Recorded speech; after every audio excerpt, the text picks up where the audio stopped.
Thanks for staying with us. We're going to start with the nation. Aiyedatiwa declared Ondo APC candidate amid protests. Banks in frantic moves to put recapitalization plans on course. Alebioshu appointed acting MD CEO First Bank. Army vows to avenge killings of 2 officers, 4 soldiers in another ambush. Picture story here, federal government set to roll out CNG-powered vehicles. Ekiti teachers to get 138 million naira car and housing loans. Editor's detention, NPO refers matter to media ombudsman. Okay, which story are we starting with? The CNG buses.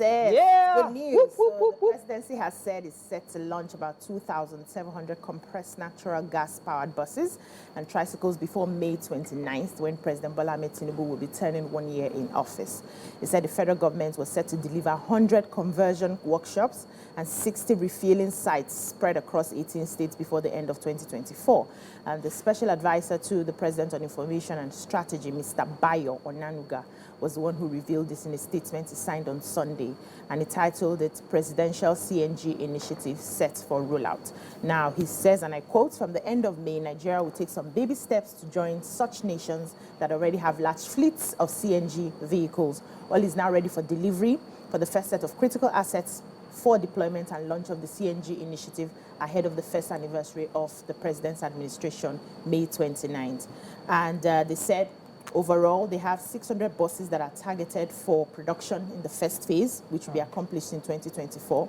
In October 2023, they had about 5 months after the removal of petrol subsidy, which the president launched the Presidential CNG Initiative, which was to deliver cheaper, safer, and more climate-friendly energy, also to help us, cushion the effects from this fuel. Yeah, of course. I heard that it's cheaper, it's 70% cheaper than fuel price. I was seeing the advert. That would be huge if they're able to roll this out across the nation.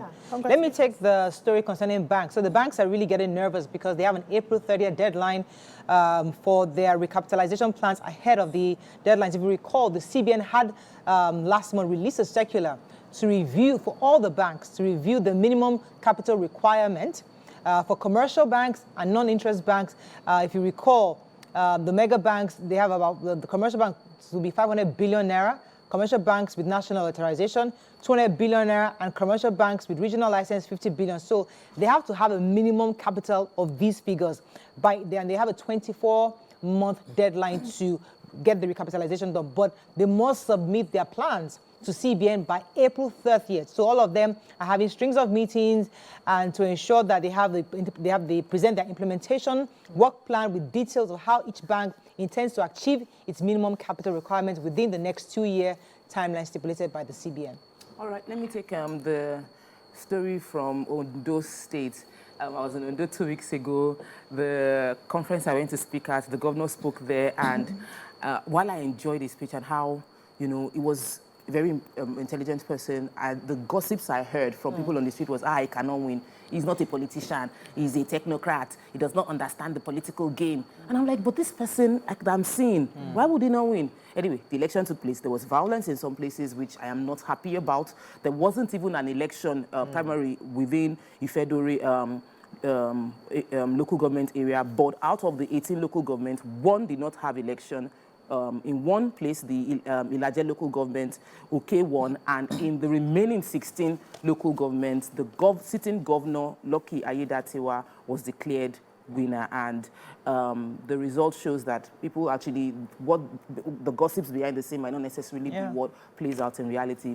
I'm cheering the Ondo State citizens on into the the proper state election, and ensure that they come out and vote who they desire, and then bring more development into the state. I'm already in love with Akure right now. I want to be going to Akure often. All right, Chika, your story. I have a story. This story concerns electricity supply. So right now, consumers are lamenting the declining, as we all can, attest to, declining electricity supply. Now, according to this report, more electricity consumers are supposed to move up to Band A category by the distribution companies. Now, this initiative is to ensure that more consumers enjoy electricity supply, though at a premium price. Now, the Band A belt tariff was on April 3rd increased to 225 naira per kilowatt hour from 68 naira per kilowatt.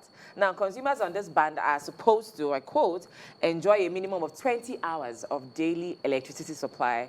Band A customers represent 15% of the 12 million electricity customers in the country, which is about 1.8 million subscribers. However, those on other bands still maintain their tariff rate of 68 naira. Those are customers under the Band B who enjoy 16 to 20 hours. Band C, they enjoy 12 to 16 hours. And then those in Band D are those who actually get between 8 and 12 hours of power supply. Now, the very disturbing thing is that people are bringing up concerns that, are you sure, are we absolutely certain that this goes have the capacity to keep adding more people, more consumers on Band A, seeing that even with the current numbers we have on Band A, we do not get the 20 hours past that I was supposed to get and we're paying a premium for. So there are growing concerns, you know, as to how this will pan out, even though, according to reports, they're adding more feeders to actually help with the distribution, yes. Okay, moving on quickly now to the Punch. Emefiele social programs. Banks withhold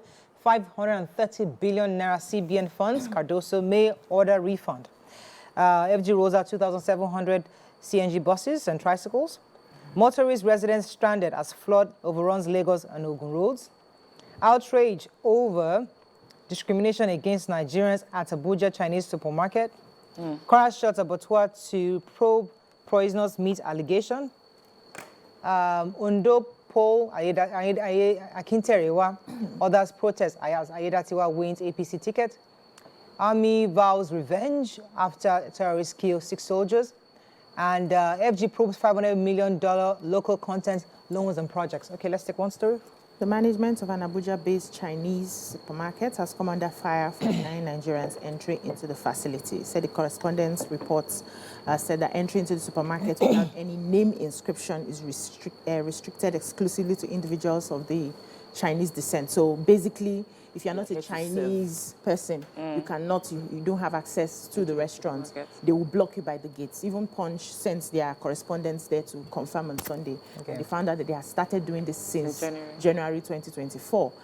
People on Twitter are complaining about it, saying, how can you come into our country and then you are restricting us? We can't even try this in China. And so they are making reports to the relevant authorities. Hopefully, we are speaking with FCPP today, so hopefully we'll ask him that question. I really wonder why they would put such... How dare they? He's our guest anyway, so don't worry, we'll talk about it. One more story before we go on a break. Yes, the army troops. So we have the Nigerian army. They vowed that they were going to seek revenge. I felt a bit worried when I read the word revenge. But the director of the Army Public Relations, Major General Nwachukwu Onyema, said that the attack took place, killed 2 officers and 4 soldiers in Niger State, and the bandits had a deal. They were killed between Ruru, Karaga, and Rome's communities, Bassa ward, Shiroro local government area of the state, that's Niger State. And the residents of the area, knowing that it was a very sensitive thing, said that they found this soldiers the next day in the morning with bullets wound all over their body, that the soldiers lost their way while on a mission to combat bandits occupying the forest, and they were then ambushed by Boko Haram people.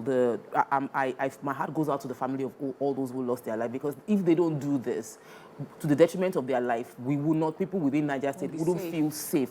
And whatever we can do to support them, we must. So, yes, it might sound strange and very strong to use the word revenge against those that killed soldiers, but yes, we have to take out terrorism and prevent this from happening going forward. All right, let's go on a short break. When we come back, we continue with the show. Stay with us. We'll be right back.